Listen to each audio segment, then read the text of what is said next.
I'm Lynn. I'm Amanda. And this is The Pursuit of Badassery, the podcast.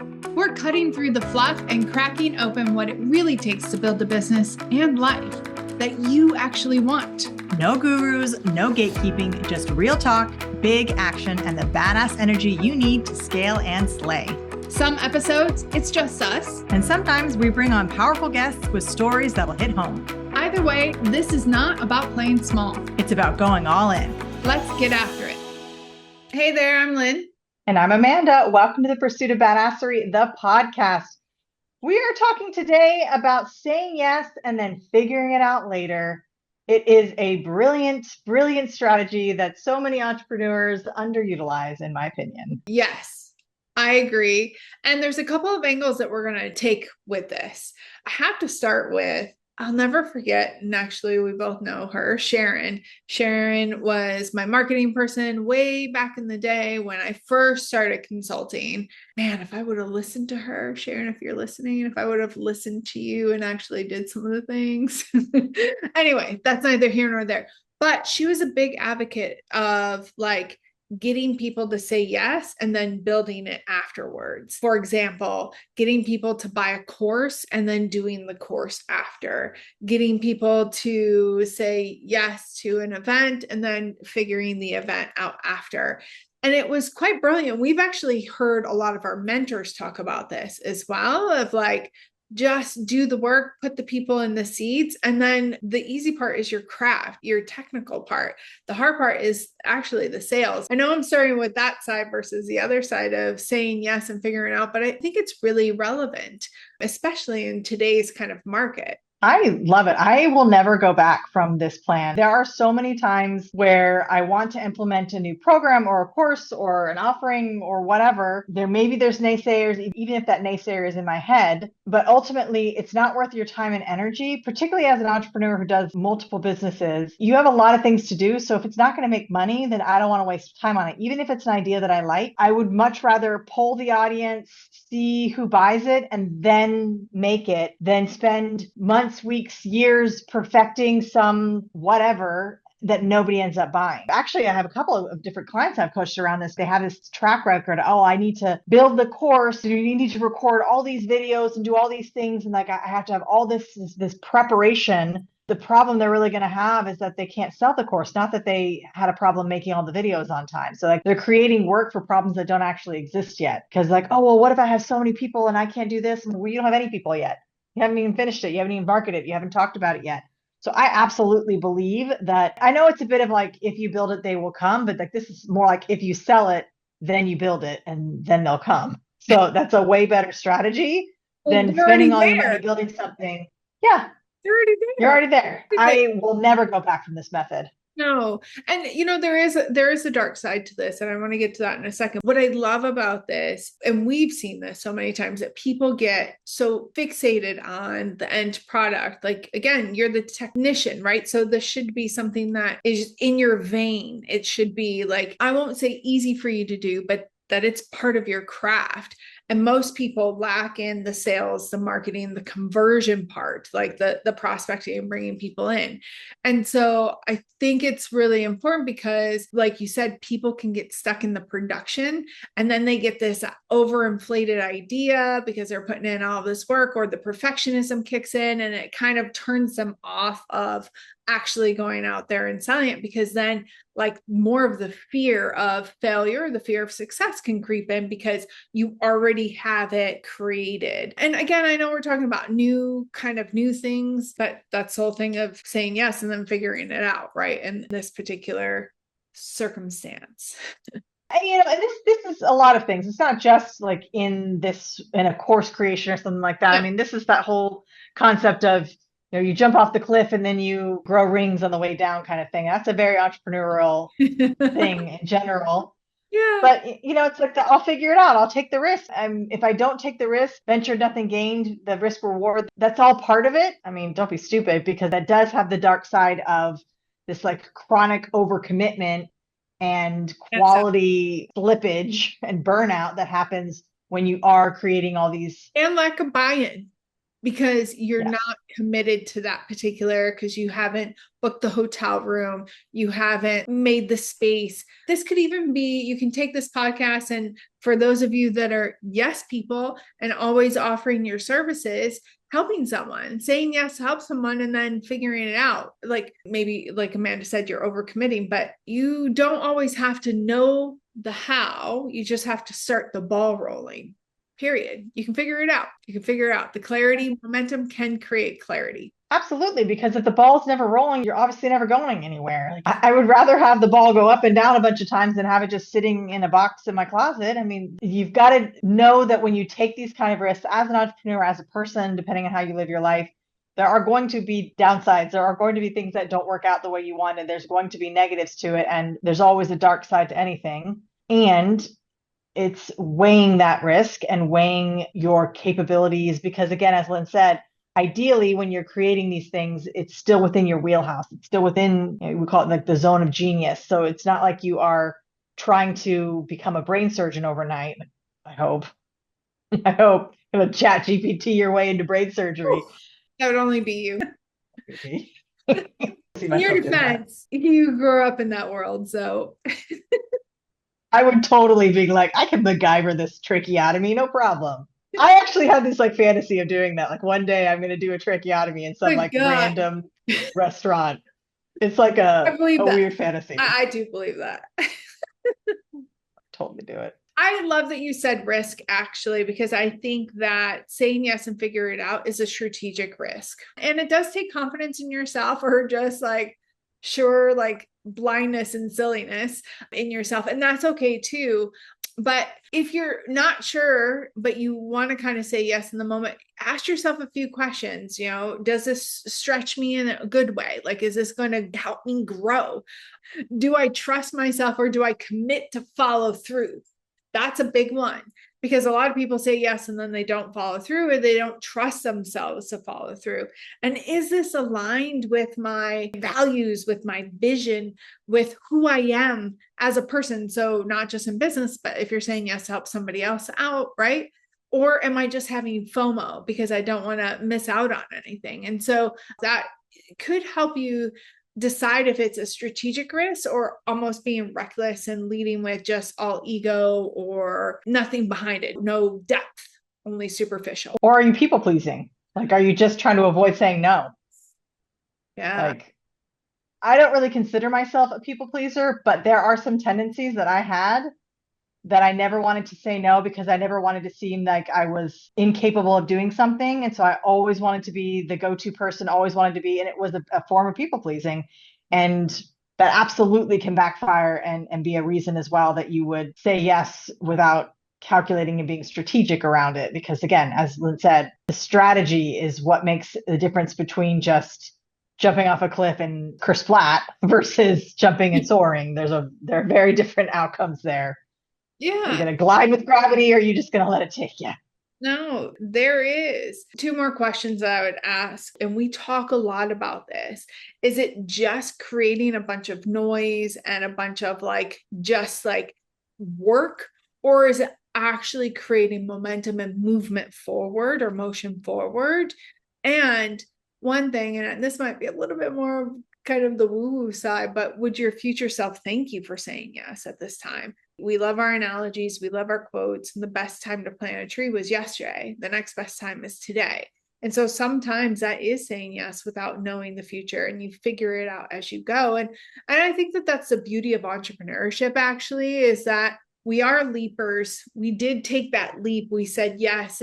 And no matter how great of a plan, business plan you might have had, and projections and blah, blah, blah, you're still figuring it out as you go. Some more than others, but I think that that's, yeah. That's a good point. Like, is this strengthening your portfolio? Is it putting me in a better position for a future thing? Because I feel like we talk about it so much, I never know which podcast episode it was about. However, we talk a lot about that, like looking forward into the strategy and thinking Yes. about like the strategic decision and the reverse engineering things. And sometimes you have to say yes now, not because it's going to make $1 million tomorrow, but because it's going to put you in that direct path of the goal that you have in 1 year or 6 months. Like you've got benchmarkers to make. So sometimes when you're saying yes, I'm like, oh, I guess I'll just figure it out. Like maybe it's speaking in front of a bunch of people or doing a conference, or, I know we use that analogy from yours, Lynn, where you were in Bali and you wanted to Oh, be yeah. the speaker for someone and you had to kind of reverse engineer it. But it was a yes, I'll figure it out later. I'll figure it out. I'm going to try to do that thing, but you've got to start somewhere in there. But is that thing going to position you towards something else? Is your future self going to thank you? It doesn't have to be a woo woo thing. It can just be reverse engineering and just logic. It's not just woo woo, it is logic as well. 100%. Growth is uncomfortable. There's a lot of discomfort. When you were talking, I was actually thinking of my this morning's grid class, which for those of you who don't know, it's kind of like if CrossFit and Circuit had a baby, more or less. And there were a few new people, but two new people in kind of my little squad that changed stations together. And a guy looked at me at one point and was like, I don't know how you do this. And they were doing really well. I was like, listen, like there's going to be discomfort, especially the first time you do something, especially when you first take that leap in business and personal, whatever.